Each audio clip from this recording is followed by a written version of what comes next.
के छठे दिन या हनुमाता जी की, क्योंकि बाल स्वरूप में है, ये विग्रह पूरे विश्व में एकमात्र यही है और कहीं इतना बड़ा विग्रह है। और हनुमान जी को अपने गोद में लिए ऐसा विग्रह पूरे विश्व में कहीं नहीं है। कुछ समय पहले मतलब आ गए थे, यहाँ रहने लगे रहे हरे कृष्ण आश्रम में। इसके बाद मतलब माई के यहाँ आए, माई से हाथ जोड़ा विनय की, तो घर पहुँच गए वापस। तो कैसा? एक कंपनी में था यहाँ पर। तो उस समय शायद हनुमान जयंती थी, तो उस समय अचानक वो सब कंपनी वाले यहाँ आए। उस समय पहला हमने दर्शन किया, तो बड़ा अच्छा फील हुआ। तो उस बार से फिर रेगुलर में आने लगा। यहाँ भूमि है, यहाँ भगवती ने तपस्या की है, भगवान सूर्य ने तपस्या की है, तो यहाँ जो लोग आते हैं आत्म शांति प्राप्त होती है। यहाँ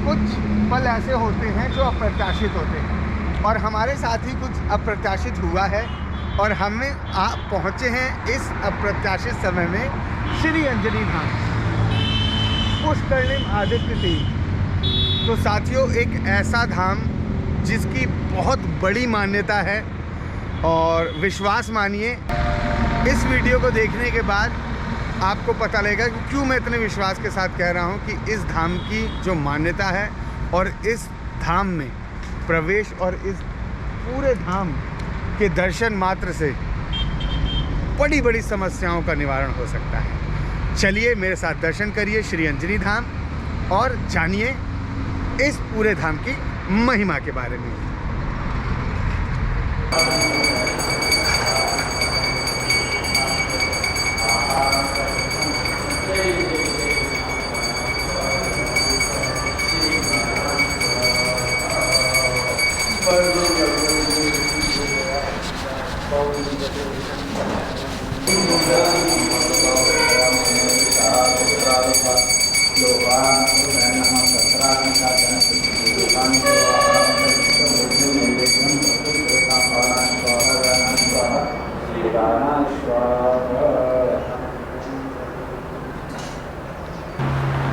प्रणाम साथियों, मैं नितिन मिश्रा स्वागत करता हूं आपका श्री माता अंजनी धाम में। और श्री माता अंजनी धाम में हमें हमारी भेंट हुई पुजारी जी से। अब पुजारी जी से इस पूरे प्रांगण की महिमा के बारे में जानते हैं और क्या यहाँ का इतिहास रहा है और क्या इस दर्शन मात्र, इस पूरे क्षेत्र के दर्शन मात्र से क्या लाभ आपको मिलता है। चलिए जानते हैं खुद पंडित जी से। पंडित जी प्रणाम। खुश रहे। आपका नाम पंडित जी? अंजनी धाम है। और यहाँ माता अंजनी ने तपस्या की है, इनकी तपोभूमि है अंजनी माता की, तपोभूमि है, तपस्या की है। और ये सामने जो कुंड है ये सूर्य कुंड है। अच्छा। यहाँ भगवान सूर्य ने तपस्या की है। और यहाँ संतान सप्तमी को बहुत बड़ा मेला लगता है। हजारों की संख्या में महिलाएं यहाँ स्नान करने आती हैं अपने पुत्रों की उज्जवल कामना के लिए। और जिसके पास संतान नहीं है वो उनके अपने संतान प्राप्ति के लिए यहाँ अर्जी लगाती, प्रार्थना करती हैं और यहाँ नारियल बांधती हैं प्रार्थना करके। तो भगवती की कृपा से हजारों लोगों को इसका लाभ प्राप्त हुआ है। ये स्थान जो बहुत अलौकिक है, पौराणिक स्थल है। नर्मदा पुराण के 59वें अध्याय में इस स्थान का पूरा महत्व वर्णन है। और हनुमान जी, सामने हनुमान जी हैं, इनका जो श्री विग्रह है ये अति प्राचीन है और ये योद्धा स्वरूप में है। अच्छा। एक हाथ में गदा, एक हाथ में कटार लिए हैं और एक शनि भगवान को अपने श्री चरणों में आश्रय दिए हैं। और यहाँ पर शनि मंदिर भी है। यहाँ लोग अपने शनिवार को भजन पूजन करने को आते हैं और अपने मनोकामना जो उनकी मन की होती है भगवती की कृपा से, भगवान शनि हनुमान जी की कृपा से सबकी मनोकामना पूर्ण होती है और सब लोग यहाँ प्रसन्न होकर जाते हैं। और यहाँ आने से बहुत शांति मिलती है, क्योंकि ये तपोभूमि है। यहाँ भगवती ने तपस्या की है, भगवान सूर्य ने तपस्या की है, तो यहाँ जो लोग आते हैं आत्म शांति प्राप्त होती है यहाँ की। तो पंडित जी आप कितने सालों से यहाँ भगवान हम की सेवा? यहाँ 2009 से हैं। तो 11-12 साल हो गए हमको। जी पंडित जी, इस पूरे प्रांगण की दिव्यता तो मतलब मैंने खुद अभी महसूस की। मैं पिछले 15-20 मिनट में आप जब भोजन बना रहे थे मैं था, मुझे बिल्कुल पता नहीं लगा। जी। और वो ऐसा क्षण था कि अभी मैं याद भी करूँ तो मुझे याद भी नहीं है कि एकदम पता ही नहीं था कि आनंद आत्म आनंद की अनुभूति होती है। हाँ, हाँ। जो आप मतलब आत्म आनंद प्राप्त होता है और हर जो मनोकामना होती है भगवती की कृपा से मनोकामना पूर्ण होती है। यहाँ पे यहाँ कोई ऐसा विशेष चढ़ावे का कोई ऐसा नहीं है कि अब इतना चढ़ावा करो ये करो। जो आपकी इच्छा है आप एक नारियल और चुन्नी ला के और भगवती से अर्जी लगा के और उनकी प्रार्थना करके और अपना बंधन कर दो। और जब अपना बंधन मतलब मनोकामना पूर्ण हो जाती है उस समय फिर अपन को बंधन छोड़ने आना पड़ता है। तो पंडित जी हनुमान जयंती के छठे दिन, हाँ, हनुमान जयंती के छठे दिन या हनुमाता जी की क्योंकि बाल स्वरूप में है, ये विग्रह पूरे विश्व में एकमात्र यही है और कहीं इतना बड़ा विग्रह है और हनुमान जी को अपने गोद में लिए ऐसा विग्रह पूरे विश्व में कहीं नहीं है। तो छठवें दिन यहाँ पर हनुमान जयंती के छठवें दिन यहाँ छठी मनाई जाती है। कड़ी चावल का प्रसाद बनता है और उसी का भोग लगता है और उसी का वितरण होता है सभी लोगों में। और बहुत बड़ी संख्या में बहुत बड़ा विशाल भंडारा होता है। अभी 1 तारीख को भी बहुत बड़ा भंडारा हो, 1 जनवरी को हनुमान जयंती को भी बहुत बड़ा भंडारा होता है। और वैसे तो भंडारे जो भगवती जिनकी मनोकामना पूर्ण करते हैं भंडारे तो आए दिन चलते ही रहते हैं मंदिर में। शायद है कोई दिन बाकी जाए जिस दिन भंडारा ना हो, नहीं तो भंडारे चलते ही रहते हैं। भगवती बहुत से लोगों की मनोकामना पूर्ण करती हैं और यहाँ से जो आता है जो प्रसन्न होकर जाता है।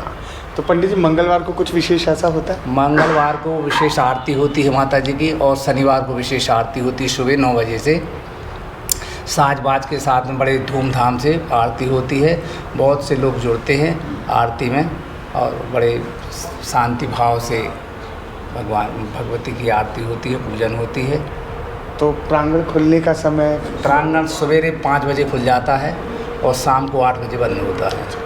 तो पंडित जी हर महीने कुछ ऐसा विशेष दिन होता है जिस दिन हम माता बहनों को हर महीने में हर पूर्णमासी को माता जी का अभिषेक होता है और अमावस्या को शनिदेव का अभिषेक होता है। हर अमावस्या और पूर्णमासी को अभिषेक होता है, माता जी का अभिषेक होता है और शनि भगवान का अभिषेक होता है। और संतान उत्पत्ति का जो आप विशेष दिन साल भर में बताते हैं वो संतान सप्तमी है। संतान सप्तमी को इतना स्नान करने का महत्व है।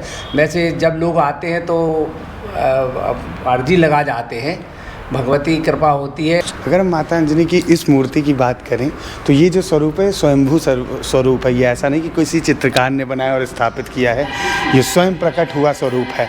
तो आप देखें कितना सुंदर स्वरूप। और सबसे बड़ी बात पूरे विश्व में संपूर्ण पटल में अगर बात करें तो माता के इस स्वरूप की सबसे बड़ी विशेषता ये है कि स्वयं हनुमान लला को लेके ये इकलौता स्वरूप ऐसा है जो पूरे विश्व में आपको इकलौता स्वरूप मिलेगा।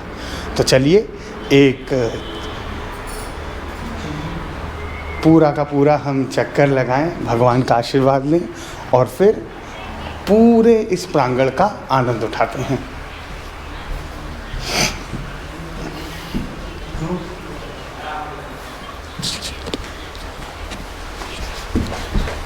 यहाँ पर लोगों ने अपने विचार लिख रखे हैं, लोगों ने अपने मानता लिख रखे, हे माता रानी मेरी गोद भर दो। आप देखें यहाँ पर ये पूरा अगर आप देख रखें तो लोगों की मान्यता है और लोगों की मान्यता पूरी भी हुई है यहाँ पर।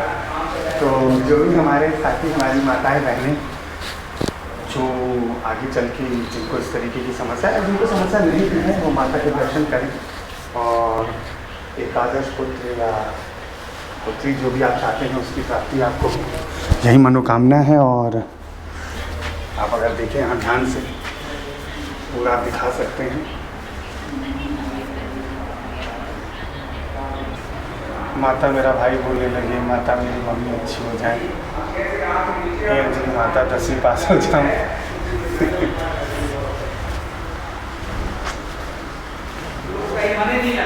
ये भी हनुमान जी पुत्र का आशीर्वाद देने की कृपा करें।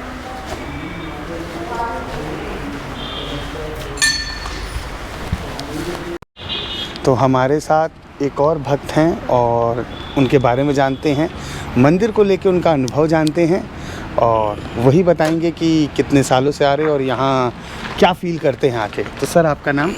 सर मैं अनुज कुमार नेमा हूँ। अच्छा। जबलपुर से हूँ। अच्छा। लोकल से। हाँ। आधारताल से आता हूँ मैं। अच्छा। तो जब भी हम इस साइड आते हैं तो ज़रूर इस मंदिर में दर्शन करने आते हैं। अंजनी माता में ये मंदिर है ये, और बहुत अच्छा फील होता है यहाँ पर आने से। बड़ा शांति, मन को बड़ा सुख महसूस होता है, पूरे हो जाते हैं। अच्छा। हाँ, और जो भी कठिनाइयाँ हो जाती हैं वो साल हो जाती हैं। ये मैंने ये देखा है कि यहाँ दर्शन करके जाते हैं और माता से बोलते हैं माता थोड़ा ध्यान रखें मेरा, तो वो काम आसानी से हो जाता है। तो मतलब एक वो नई ऊर्जा लेके जाते हैं और काम बनना ही बन बन जाता है। दादा क्या नाम है आपका? नारायण सिंह ठाकुर। तो ठाकुर जी कहाँ से हैं? मैं अपना ग्लोबल कॉलेज पाटन बाईपास है ना, हाँ। उसका जबलपुर साइड जाते हैं। हाँ। ग्लोबल कॉलेज की थोड़ा सा आगे अच्छा। मेन तो रोड पे।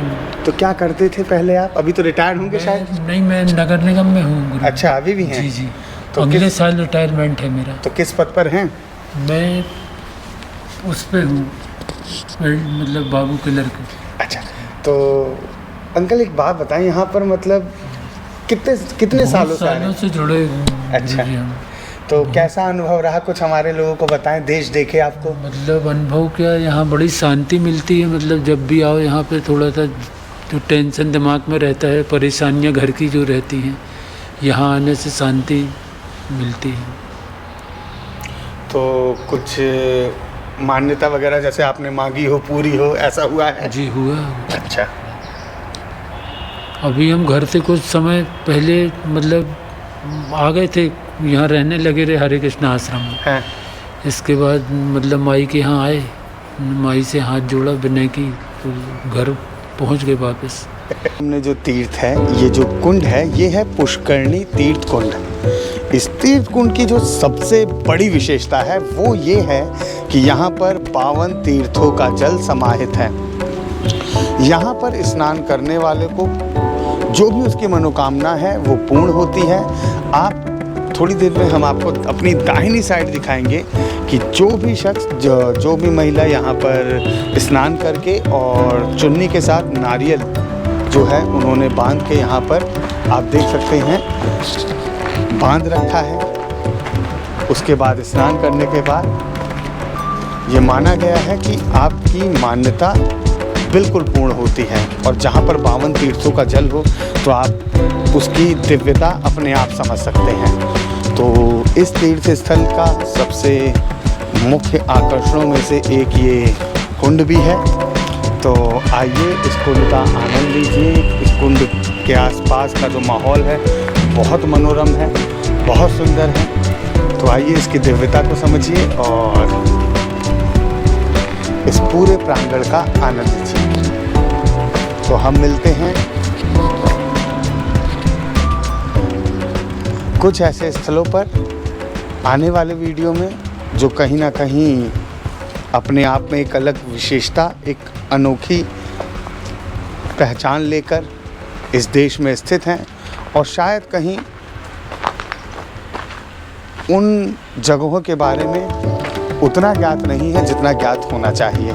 और यही तो हमारा काम है कि हम आपको बता सकें ऐसी जगहों के बारे में और आपको पता लगे कि हमारे देश में ऐसा कुछ भी है। तो चलिए, ऐसा देश है मेरा के अगले वीडियो में मिलते हैं और यहीं से मैं पूर्ण विराम बोलता हूँ और मिलते हैं अगले वीडियो में। तब तक के लिए बहुत बहुत धन्यवाद।